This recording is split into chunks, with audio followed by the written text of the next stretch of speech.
Πόσες φορές έχεις νιώσει ότι δεν τα καταφέρνεις, ότι βάζεις στόχους που τελικά δεν ολοκληρώνονται, ότι πάντα υπάρχουν στον δρόμο σου κάποια προβλήματα, κάποια εμπόδια που τελικά οδηγούν την προσπάθειά σου σε αποτυχία.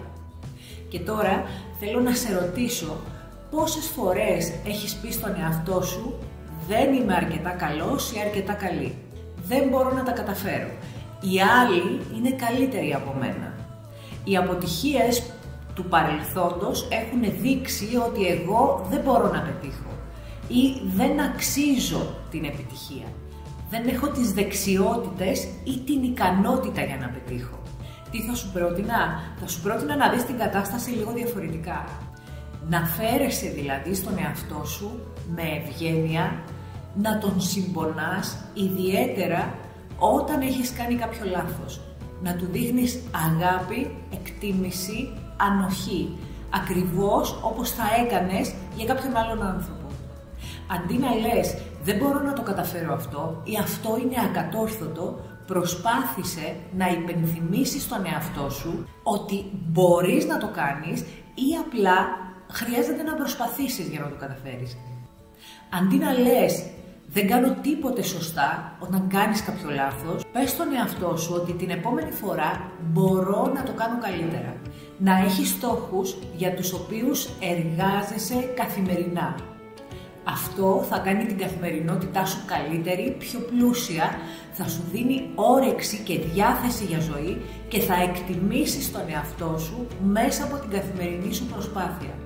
Όταν δεν είμαστε ευχαριστημένοι με τη δική μας καθημερινότητα, τότε έχουμε την τάση να συγκρίνουμε ακόμη περισσότερο τον εαυτό μας με τους άλλους και συνήθως το αποτέλεσμα αυτής της σύγκρισης είναι να αδικούμε τον εαυτό μας και όλα όσα κάνουμε. Κάνε καθημερινά μία μικρή άσκηση ευγνωμοσύνης. Αφιέρωσε δηλαδή 2-3 λεπτά κάθε μέρα, για παράδειγμα όταν ξυπνάς το πρωί, για να μετρήσεις τις ευλογίες σου. Να δεις δηλαδή όλα εκείνα για τα οποία είσαι ευγνώμων στη ζωή σου. Για τον εαυτό σου, για αυτό που είσαι, για τους ανθρώπους που έχεις δίπλα σου, για την εργασία σου, για οτιδήποτε είσαι ευγνώμων, για τις ευκαιρίες που έχεις στη ζωή σου. Την επόμενη φορά λοιπόν που θα πεις ότι εγώ δεν τα καταφέρνω, σκέψου καλύτερα πώς μπορείς να βοηθήσεις τον εαυτό σου ώστε να βγει από αυτήν την κατάσταση του φόβου, της αυτολύπησης.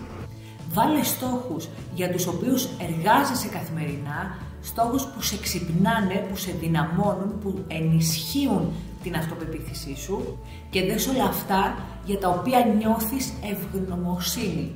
Θέλεις να νιώθεις περισσότερη βεβαιότητα και εμπιστοσύνη σε κάθε βήμα που κάνεις. Να μην αντιμετωπίζεις πλέον τις προκλήσεις με φόβο, αλλά με αυτοπεποίθηση και σιγουριά. Παρακολούθησε το workshop συναισθηματικής αυτοφροντίδας, πώς να αναπτύξεις την αυτοπεποίθησή σου μέσα από την πλατφόρμα DigiCourses στο δικό σου χρόνο. Το workshop «Πώς να αναπτύξεις την αυτοπεποίθησή σου» είναι μια ευκαιρία για προσωπική μεταμόρφωση και ανάπτυξη.